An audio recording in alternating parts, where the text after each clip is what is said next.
All at the same time. Hello, hello, hello. Hi, all. Welcome. Okay, well, yes, our background is different because we are in beautiful, sunny Hilton Head, South Carolina. So, yes, we are on vacation. I am here with myself, my children, and my two sorority sisters and Zeta Phi Beta Sorority Incorporated. Um, and we are having a blast. Okay, it has been beautiful weather and sunshine. Okay, I won't drone on and on and on. I don't want to make y'all jealous because I know those back in the Midwest and parts of the East Coast are not experiencing great weather, and some of you might even be without power. So you're catching this on the replay. Thank you. Comment, like, share, and subscribe, and let me know how this goes. Okay, so anyway, so let's get to it. So for those of you that are new to me, I am Angel G. Henry, otherwise known as your inclusive manager strategist, as well as ceiling breaker. Why? Because I wrote the book Dents in the Ceiling, Tools Women and Allies Need to Break Through. And every Friday we have a filter-free Friday, which means we are dropping the work filter and saying exactly what it's like to be a person, a woman and or person from an underrepresented population that has to navigate the work world and the professional world. So we focus on two different populations. One, women, and we give tools around tips for inclusion and how to navigate some pretty non-inclusive workspaces, as well as to my HR and DE&I counterparts and peers who are out there doing the work. But you need a little help. You need some support, right? Can't do it alone. So that's what we are here for. So today I am so happy and blessed. Thank you so much for being my co-host here. Actually, we're not even an interview. You're my co-host. Co-host. I get to introduce you to Dr. Soror Mrs. Frankie Graham-Brown. Keep going. I know all the. There's so much more. It's so much. I mean, no, she done all the things, but we are actually here to talk about one unique aspect of ourselves that we share uniquely, which is being moms of teen girls. I can't believe they're 13 already. Time flew by so fast. They're both 13. 13. Oh my word. As well as, here's the kicker. We both have two children, by the way. Mm-hmm. And here's the kicker. Both of our children are what we like to call Jamaican. That means that they are African-American, as well as they have roots from the Caribbean, particularly the island of Jamaica. Jamaica, Mom. Totally coincidence. We did not meet our spouses in the same place. Some y'all just two different times, they don't even know each other. Different spaces in life, right? But just by happenstance. So as a result, there are two questions that I want to pose for us to discuss here today. And the first one is I want to talk about what it's like to navigate these two cultures as moms. And I promise I will tie it up at the end to explain how this helps those that are in the workplace. But for right now, how are you as a mama from the African-American culture here in the U.S. preparing, training, setting your daughter up for success in the work world as she navigates? She's gonna have to navigate two different cultures. Definitely. First of all, thank you for having me. I appreciate being on the guest spot. But navigating it with definitely a young daughter is definitely interesting. We live in New York City. And so in New York City, it's the diversity of all diversity. And previously coming to New York from Kentucky, there was only you were Black or you were white or you were Hispanic. And we got nothing in between. And so moving to New York, and she being born and raised in Kentucky was definitely a culture shock for all of us. Okay. The Caribbean husband is a New Yorker, so it was easy for him to navigate. But then I saw where all his idiosyncrasies came from. Yeah. And then when we got to New York, I'm like, oh, okay. This is why you drive like this. Okay. Right? Yes. But what we've been doing, which has really helped, I guess, looking at hindsight, me as an educator, I've taken her around to pretty much every job assignment I've done. Oh, and so nice. she's been to multiple, she's been to Columbia College, she's been to CUNY College, she's been to Mercy College, a lot of the big colleges in the area, either because I've worked there or I have friends that work there. So they take her into those spaces so she can see Ivy Leagues, state colleges, community colleges. And then also we've done just a few programs where I teach them about workforce development. So even though my husband and I, we have a doctorate degree, we just want you to have skills, right? And that's what we're really banking on. Have emotional intelligence, learn to have soft skills, learn how to talk to people, not necessarily code switch, but just know what works in the best areas, where you're at, but then still try to feel authentic. So that's the struggle I think that we're trying to peer through now. Yes. As she's a teen, as she's vocalizing herself, she's Caribbean and she's African-American. So sometimes she's like me, Mom, I want fried chicken. And we're like, where we got to get that from? We're in New York City, right? So we got to go to Harlem for the chicken. I love it. Right? Okay. That's a little bit of me. Okay. But then in every other street corner, there's jerk pork. Yes, There's of a course. truck. Yeah. We love trucks. Yes. We live for food trucks. Right. So that's where we're going with that. That's where we're going with that. Just trying to keep them aware. So as I know more, she knows more. So we're both just trying to educate each other. I love that. But she knows what she likes. She's a political science. Okay. And she's a historian. Those are her two favorite topics. Okay. So what does that look like being Black, I guess, in America's not the normal. And she hasn't been introduced to sports yet. So once that comes, that'll be a whole nother layer. Yeah. I imagine of ability and what you can and can't do compared to your ethnicity. Yes. Right? Yes. Okay. Perfect segue. I'll pick that up there because we are into sports. And quick story. So my daughter, she's a sprinter. She's we joke around. She's the track star in the family. And so she's young, right? So we didn't want to push her. So we're like, just do the 100 and the 200 meter, maybe a 4x1 relay. And all of her coaches and everybody was like, yeah, you may want to try her at the 400. She looks like she'd be good at the 400 meter. And we're like, I don't know. That's maybe not yet. She's a little young. She's only 12. So as soon as she turned 13, we're like, okay, go ahead and try it. Just try it just to see, right? Try to push herself. Well, she gets out there and she nails it. She kills it. Number one at state, number one at regionals, headed to the Junior Olympics, all first time out the gate, right? So needless to say, where everyone is overjoyed, the coaches, the gym teacher, the athletic director, us, friends and family, we're all celebrating. And she gets back to her home school. And one of the little boys is like, how the heck did you do that? Like most of us have been training half the year and you get out there just to see and you kill it. Like, how is that possible? Well, the other little boy explains it quite simply and says, oh, well, she's Jamaican. Like, of course she can run faster than us. And then, of course, the other little boy's like, oh, yeah, you must be related to Usain Bolt. He must be your uncle or your cousin or something like that, right? And so she's like, she didn't think it was funny at all, by the way. It was not a tee-hee, ha-ha moment. So she came home pretty ticked off, right? And it was offensive because it downplayed her natural ability. It took away from her success and what she did by just regulating her to a stereotype that, all Jamaicans can run fast. Right. And so, which my daughter can too, though. We're not feeding into that. Right. But it helps. Yeah. Y'all gonna lose either way I go. But we're not regulating it to that. We're more than that. But we're more than that. Exactly.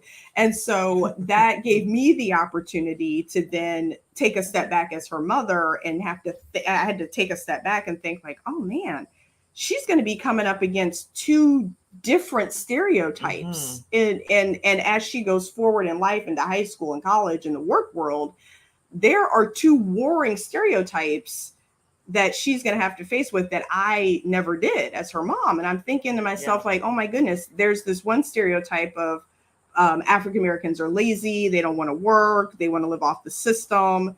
And then there's another stereotype of Jamaicans work too much and they have multiple jobs and they work all the time. 13 jobs, Mom. Yeah. Jobs. And it's like, she could, I'm thinking to myself, she could easily go have a supervisor at one point that holds these two stereotypes. And then here comes my daughter that is mixed, heritage and mixed cultures. And they're going to be like, we don't know what bucket to put you in. Yeah. Just like what you were saying, difficult. Coming up against people. And they, we talk about, if you know my channel and you've been around here, we're always talking about biases and stereotypes, unconscious bias, and how it works and how people are trying to make quick decisions. And one of the ways you do that is bucket people. Without even filtering out the obvious, the capabilities of this, because I do work hard. I am, because if you're a 400 runner, you get that, and she can probably if she can do 400 that good, she's going to be a middle distance. She's going to probably be that 800 meter. Yeah. But all that energy to 100, that 400 is probably perfect, and that's just what she does well. I hate to see that they do that. Yeah, to just regulate people regulate that. Which, like I said, we would tie this up when it comes to the world. So when to my HR and DE&I practitioners out there, when we are talking about microaggressions, when we are talking about stereotypes and bias, please do not forget that there is a whole population of people that have multiple identities that overlap. And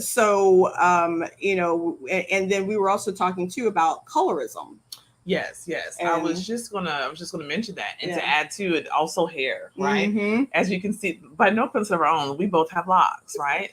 Just different variations of it, and both of our daughters do as well. Yeah. And then so they have that stereotype that comes with the hair. The Crown Act was put in place to protect our children and people from to wear the hair they want to. Yeah. And so my daughter gets a lot of that because she's fair skinned. Because my husband is, and then they say, okay, well, we don't know if you're white, we don't know if you're not black enough to be with the black kids, right? But you're light, but we know you're not white because your hair knocks you out of that category box. And she has locks like they go all the way. She's had them since 5. And in no way, in form, or fashion does she want to cut those, right? Or is she even thinking about it? And so she gets questioned about that, because I question myself. I used to, well, can I go to work looking like this? Yes. Is this appropriate to have blonde? It used to be green. Yeah. Can I do that? Yep. What will they think? And then that feeds into the stereotype. Black women have to work 2 times hard just to do the same thing. Yep. And so they have that other extra layer.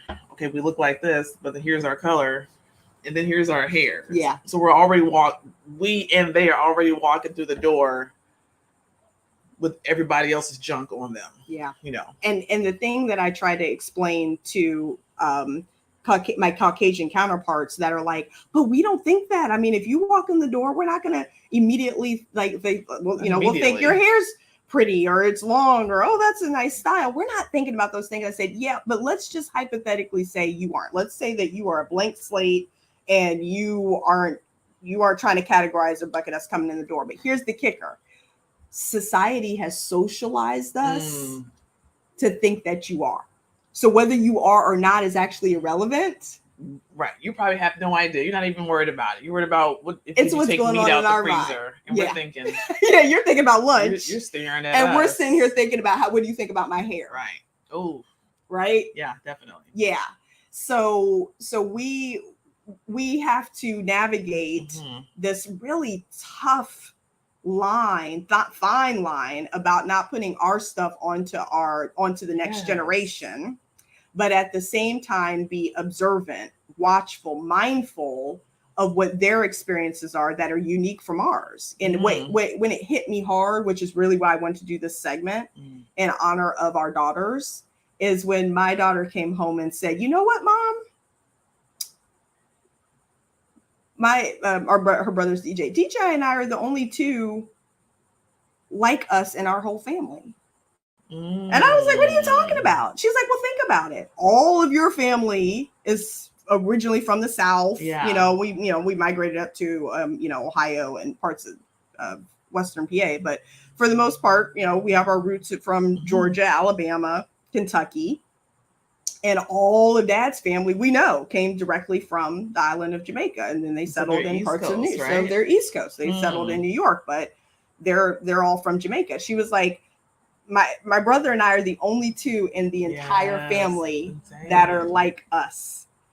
And I was like, oh, yeah, you're right. Her first cousins are all. I'm like, wow. So that was interesting. Yeah. And you're an only child. Mhm. As is not Deshaun. No, he's got siblings. Okay, I was gonna say that's unique, but my husband, we just went to a wedding on Sunday, and he has 12 brothers and sisters. Oh wow, he's the youngest. Oh. And as we were looking at the collective of all the cousins, I was just like, wow, this is diverse because they've married into different cultures. Nice. You know, so there's Jamaican, then we have a lot of Korean family members. Okay. And so all these little kids are just a hodgepodge of everything. I love that. So you got Caribbean, Jamaican, you got Indian, we have black and white. There was Caribbean and Asian descent. Yeah. And so they literally picked everybody. It's just not Jamaicans and Jamaicans. The true melting pot. Yes. And I looked at the family and I was like, wow. So they range from Pedro's side of the family, which is and Zarin, which are really light. Yeah. And then we kind of, if it's the continuum, then we probably, maybe me and my sister-in-law are the darkest. Okay. The brownest. Yeah. But then everybody else is mixed. It's just, between. Yeah. It's like a little family jambalaya. Exactly. So that's what you're getting. That's what's coming your way. That's what's coming. That's what you're gonna get. That's as they start to marry in. Yes. Exactly. And so when I hear that, I personally look forward to the day where we don't have to check the box when we go to hire in or go to interview, because at some point our children and our children's children are going to look at these boxes. They're going to be like, all of the above. How many? Yeah, exactly. All the above. All. Select all. Select all. It's going to be select all. Definitely. Which is great. But our workforce, and we will wrap up with this, our workforce needs to be prepared for that. Definitely. Must be prepared for that. Because when our daughters join the workforce, they graduate somewhere around, I think it's 2027, somewhere around that. So then 4 years from there, now you're in the 2030s.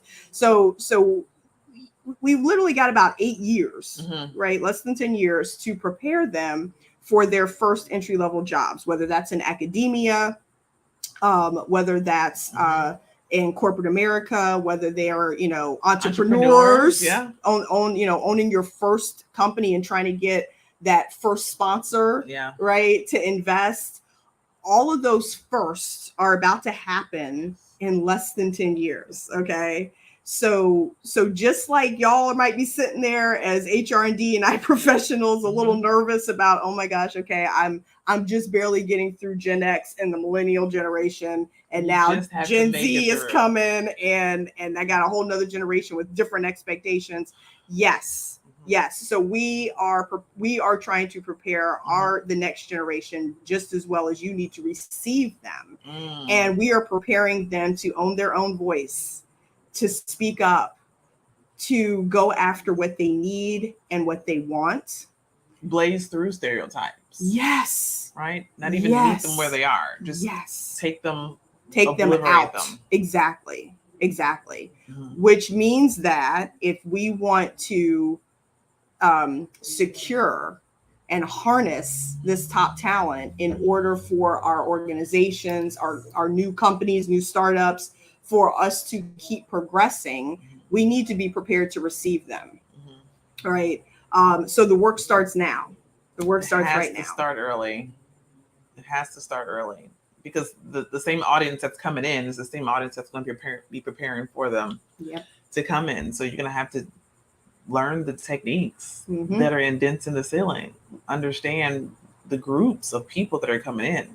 Just like we're talking about the wedding and all the people there for diversity, you have to figure out what everyone wants to eat. That's the same analogy as in HR, Let's just start there. Some family, we're in the South, we like chicken, we like barbecue. You might be in the East Coast, they like pizza. You might be go somewhere else, they like sushi. So you have to figure out how you're going to cater the family picnic.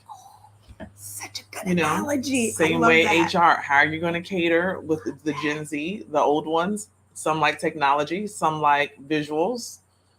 Some like lectures. Give me a lecture group. I'll talk all day. Yep. But then some need visual aids. Yep. So you're gonna have to figure out what works. And I believe this new generation is gonna come in already knowing. Yes. We have young kids, and they already know. I don't know what their generation is, whatever they're called. Oh, like Alpha, I think. Alpha, yes, right. The baby ones, the younger ones we have now.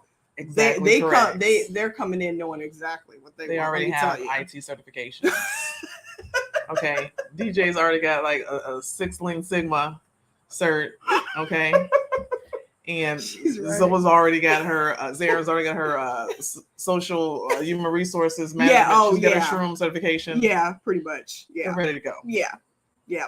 So what? So it's time to get ready, y'all. Let's get ready. Let's do this. And you don't have to do it alone. Okay. You have AngelsSpeaking, myself, the coaches, our experience, our training, our expertise. We will help. We will come alongside your organization and support as you mature your inclusion journey or start it. We know that I will end with this. We know that our the inclusion space is under fire for sure, without a doubt.